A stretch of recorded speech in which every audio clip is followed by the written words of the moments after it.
केंद्र सरकार द्वारा लाई गई शिक्षा नीति का हर वर्ग ने स्वागत किया है और अब शिक्षा संस्थानों को इस शिक्षा नीति को सही ढंग से अपनाकर अमली जामा पहनाने की जरूरत है।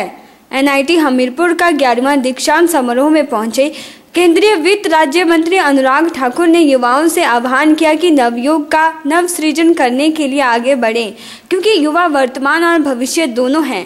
उन्होंने कहा कि अपनी मेहनत और प्रयासों के बल से न्यू इंडिया का निर्माण करने के लिए युवा आगे आए। एनआईटी हमीरपुर में आयोजित वर्चुअल दीक्षांत समारोह में केंद्रीय शिक्षा मंत्री डॉक्टर रमेश पोखरियाल ने बतौर मुख्य अतिथि शिरकत की, तो कार्यक्रम की अध्यक्षता केंद्रीय वित्त राज्य मंत्री अनुराग ठाकुर ने की। देश की शिक्षा नीति का स्वागत समाज के हर वर्ग ने किया है।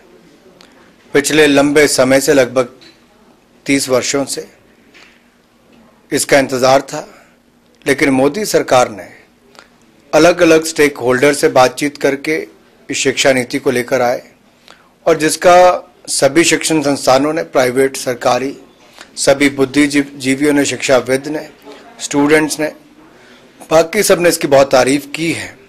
अब इसकी इम्प्लीमेंटेशन पर ही सब कुछ निर्भर करता है और मुझे पूर्ण विश्वास है सभी राज्य इसको प्राथमिकता के साथ लागू करेंगे। मैं युवाओं से इतना ही कहूंगा, नवयुग का नव सृजन युवाओं तुम्हारे हाथ में है। आगे बढ़ो, मेहनत करो, ये जमाना तुम्हारे साथ में है। आप वर्तमान भी हैं, भविष्य भी हैं, और जो आपने सीखा है वो एक शिक्षा के रूप में आप प्राप्त करके जा रहे हैं। अपनी मेहनत और प्रयासों के बल पर नए भारत का निर्माण, न्यू इंडिया का निर्माण आपको करना है। मुझे पूर्ण विश्वास है आप इनोवेट भी करेंगे और दुनिया भर में भारत का नाम भी रोशन करेंगे। कोविड प्रोटोकॉल के तहत आयोजित इस कार्यक्रम में चुनिंदा लोग बुलाए गए और छात्रों को वर्चुअल माध्यम से जोड़ा गया था।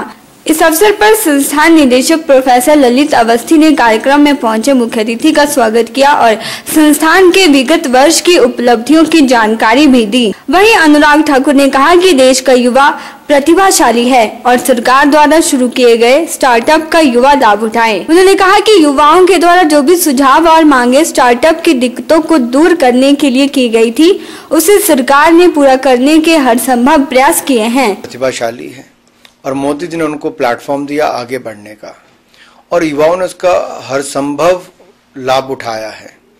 हमने तो उनको जो भी मांगे थे उनको पूरा करने का काम किया। लॉन्ग टर्म कैपिटल गेन की बात हो, एंजल टैक्स की बात हो या बाकी सुविधाओं की बात हो, यहाँ तक कि इनकम टैक्स डिपार्टमेंट में एक विशेष सेल बनाया गया ताकि स्टार्टअप्स के जो विषय हैं उनको रिजॉल्व किया जा सके। इसके अलावा देखिए, भारत के युवाओं ने अपनी प्रतिभा के आधार पर भारत का नाम दुनिया के पहले 3 स्टार्टअप नेशंस में लाकर खड़ा कर दिया। एक बहुत बड़ी उपलब्धि है भारत के युवाओं की और हमारा प्रयास यही रहेगा कि आगे भी और स्टार्टअप्स आए, यूनिकॉर्न्स बने और भारत के रोजगार के अवसर भी पैदा करें और भारत की ताकत को दुनिया भर में दिखाएं। उन्होंने कहा कि भारत के युवाओं ने पूरे विश्व में स्टार्टअप अभियान में पहले 3 स्थानों पर खड़ा किया है, जो कि भारत के लिए बहुत बड़ी उपलब्धि है। विपक्ष द्वारा कोविड वैक्सीन पर उठाए जा रहे सवालों पर अनुराग ठाकुर ने कहा कि वैक्सीनेशन का अभियान पूरे विश्व में सबसे बड़ा अभियान है, जिसे कांग्रेस पचा नहीं पा रही है और बयानबाजी कर रही है। उन्होंने कांग्रेस पर तंज कसते हुए कहा कि कांग्रेस पार्टी का इतने बुरे हाल है कि बीमारी की हालत में उनके नेता विदेश में जा रहे हैं, जिसका किसी को पता नहीं है। उन्होंने कहा कि वैक्सीनेशन पर प्रश्न चिन्ह लगाना देश के वैज्ञानिकों और डॉक्टरों पर प्रश्न चिन्ह लगाना है, जो कि दुर्भाग्यपूर्ण है। गाना महाअभियान शुरू किया गया जो दुनिया का सबसे बड़ा वैक्सीनेशन का अभियान है। मुझे लगता है ये उपलब्धियां भारत की हैं, मोदी जी के नेतृत्व में हुई हैं और कांग्रेस इसको हजम नहीं कर पा रही है। कांग्रेस का ये बुरा हाल है कि उनके नेता इस महामारी के समय विदेश में हैं। अब विदेश में थे तो क्या घूमने गए थे, वैक्सीनेशन करवाने गए थे या कुछ और कामकाज था वो करने गए। हमारे जितने पार्टी के कार्यकर्ता नेता हों इस महामारी के समय भी जनता की सेवा में करने लग रहे हैं और इस कोविड-19 के समय जिस वैक्सीनेशन का पूरी दुनिया इंतजार कर रही थी, जिस वैक्सीन का इंतजार कर रही थी, उस वैक्सीन के आने पर अगर ये प्रश्न चिन्ह खड़ा करते तो दुर्भाग्यपूर्ण है। ये प्रश्न चिन्ह खड़ा कर रहे हैं भारत के वैज्ञानिकों पर, यह प्रशंसन खड़ा कर रहे हैं भारत की ताकत पर, भारत के नेतृत्व पर। कांग्रेस सदा नकारात्मक सोच वाली राजनीतिक दल रहा, इसीलिए पतन की ओर जा रहा है।